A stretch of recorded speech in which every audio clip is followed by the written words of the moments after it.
Sebelum seseorang benar-benar memutuskan untuk berubah, seringkali ada reaksi yang muncul.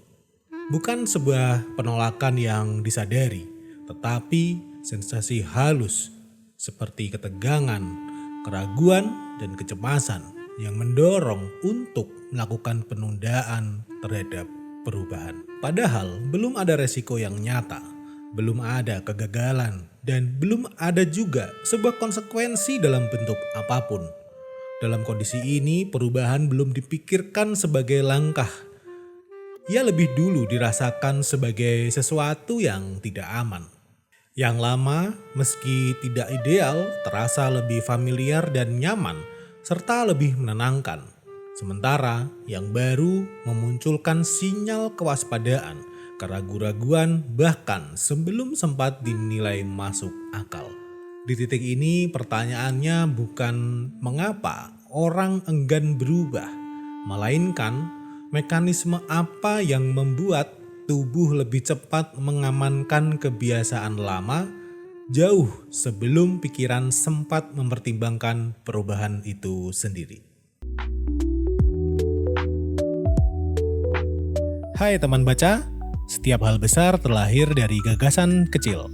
Dan ingat, satu kalimat dari sebuah buku bisa merubah hidupmu.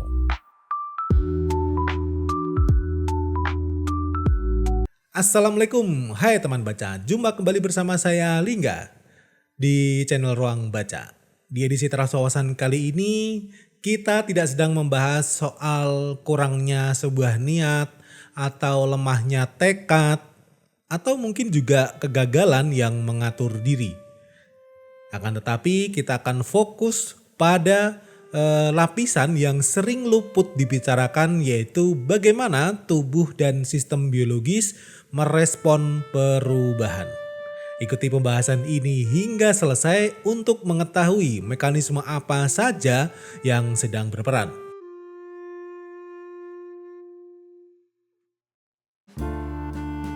Perubahan yang diinginkan seringnya dimulai dari rencana yang sudah dipikirkan dengan matang. Tapi begitu mulai dijalankan, perubahan itu langsung menyentuh keseharian. Seperti jam tidur yang harus digeser, pola kerja yang perlu diubah, kebiasaan lama yang tidak lagi bisa dibiarkan berjalan dengan penuh kenyamanan. Kondisi ini, bagi tubuh, sentuhan-sentuhan ini tidak dibaca sebagai niat yang baik, melainkan sebagai gangguan terhadap pola yang sudah stabil.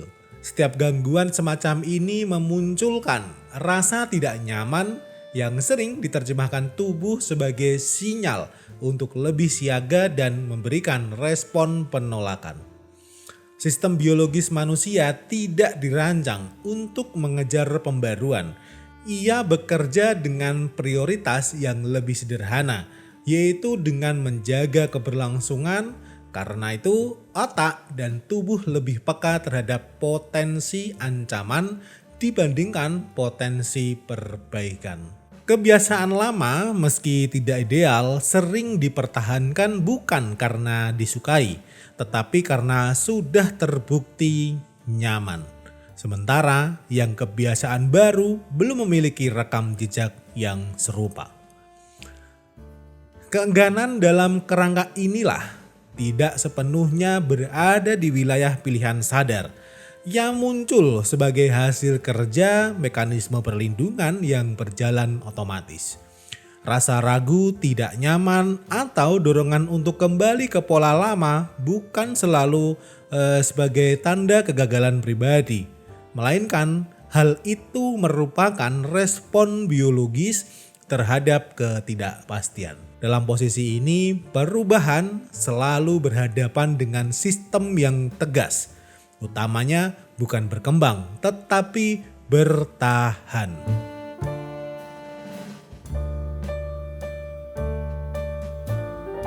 Perubahan berhenti seringkali bukan pada tahap pelaksanaannya, tetapi malah jauh sebelum itu.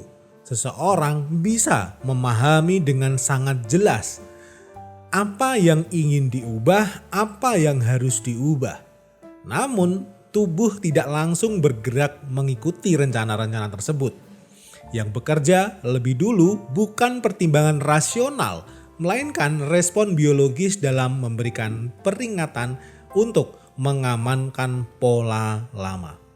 Respon ini tidak berdiri sendiri, tetapi terbentuk dari beberapa mekanisme yang sering menguatkan.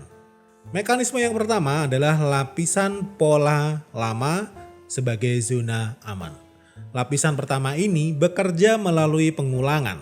Sistem saraf membaca pola yang sama, seperti jam yang konsisten, urutan aktivitas yang tetap, kebiasaan yang berulang, sebagai tanda bahwa situasi masih bisa diprediksi. Selama 3 pola ini bertahan, tubuh menilai kondisi relatif aman. Ketika perubahan mulai menyentuh pola tersebut, yang terganggu bukan sekedar jadwal, tetapi rasa aman yang sudah terbentuk. Karena itu, kebiasaan lama cenderung dipertahankan bukan karena paling efektif, melainkan karena paling tidak mengancam dan terlanjur sudah nyaman. Mekanisme yang kedua adalah lapisan ketidakpastian dan biaya energi. Lapisan ini berkaitan dengan tuntutan energi yang dibutuhkan. Hal-hal yang belum dikenali atau hal baru memerlukan perhatian lebih dan harus dipantau lebih dulu, disesuaikan, serta butuh energi yang lebih besar untuk mengantisipasi kemungkinan-kemungkinan yang belum jelas. Bagi tubuh, ini adalah pengeluaran sumber daya yang paling besar. Dalam kondisi seperti ini, sistem akan tetap memilih jalur yang sudah otomatis dan tentunya lebih hemat energi. Bukan karena perubahan itu tidak masuk akal, tetapi karena tubuh sedang mengutamakan efisiensi untuk bertahan hidup.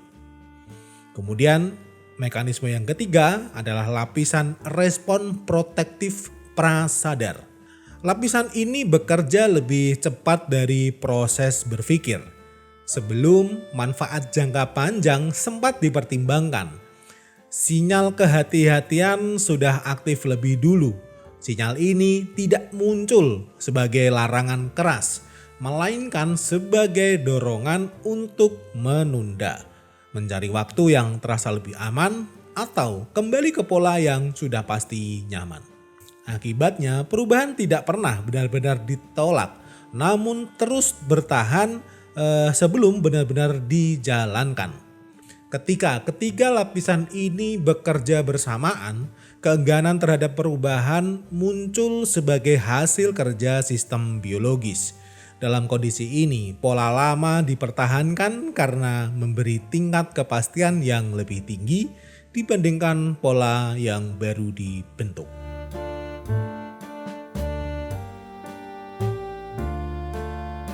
Dampak dari mekanisme biologis tersebut tidak berhenti pada kegagalan atas perubahan. Perubahan tidak lagi hadir sebagai proses yang netral, melainkan sebagai sumber ketegangan yang perlu diantisipasi. Akibatnya, resistensi tidak muncul di akhir, tetapi sudah aktif bahkan sebelum langkah pertama diambil. Dalam jangka panjang, kondisi ini menciptakan pergeseran yang halus namun signifikan. Yang terlihat di permukaan seringkali adalah stagnasi, yaitu rutinitas yang tidak banyak berubah, kemudian rencana yang berulang kali ditunda atau rasa-rasa, dan pola hidup yang terasa berjalan di tempat. Karena hidup yang terasa tak ada gunanya. Namun yang sebenarnya bekerja di bawahnya bukan lagi ketidakmampuan individu, melainkan juga terdapat sistem biologis yang secara konsisten memilih kepastian dibandingkan ketidakpastian. Keengganan terhadap perubahan inilah dalam jangka panjang bukan sekedar karena faktor kegagalan individu, akan tetapi ia adalah hasil dari cara tubuh mengelola resiko. Pola lama dipertahankan karena sudah dikenali, lebih pasti nyaman dan bisa diprediksi. Sementara pola baru, seberapapun masuk akalnya gagasan yang dipilih belum memiliki status yang pasti. Jika pola ini terjadi terus-menerus, perubahan tidak akan pernah sampai kemana-mana. Bukan karena orangnya yang menolak, tetapi karena setiap langkah selalu berbenturan dengan sistem biologis tubuh yang lebih dulu mempertahankan kestabilan dan rasa aman yang terasa familiar.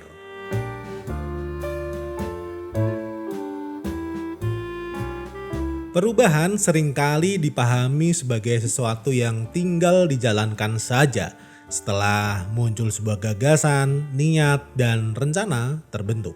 Namun pembahasan kali ini menunjukkan bahwa terdapat lapisan lain yang bekerja lebih awal, di mana tubuh yang lebih memprioritaskan rasa aman membuat perubahan harus berhadapan dengan mekanisme perlindungan yang tidak selalu disadari sejak awal. Keengganan atau rasa-rasa tidak hadir sebagai bentuk penolakan, melainkan sebagai hasil dari sistem biologis tubuh yang terus menjaga kestabilan. Banyak perubahan tidak berhenti karena ditolak secara sadar, tetapi karena tidak pernah berada dalam kondisi yang cukup netral untuk benar-benar bergerak.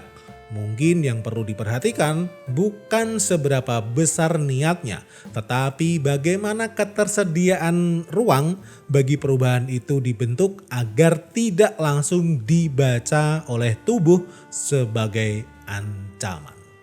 Demikian teras wawasan kali ini. Di setiap diskusi selalu ada wawasan baru. Jaga emosimu, buka pikiranmu, dan pahami pola yang bekerja di balik keputusan-keputusan kita. Assalamualaikum.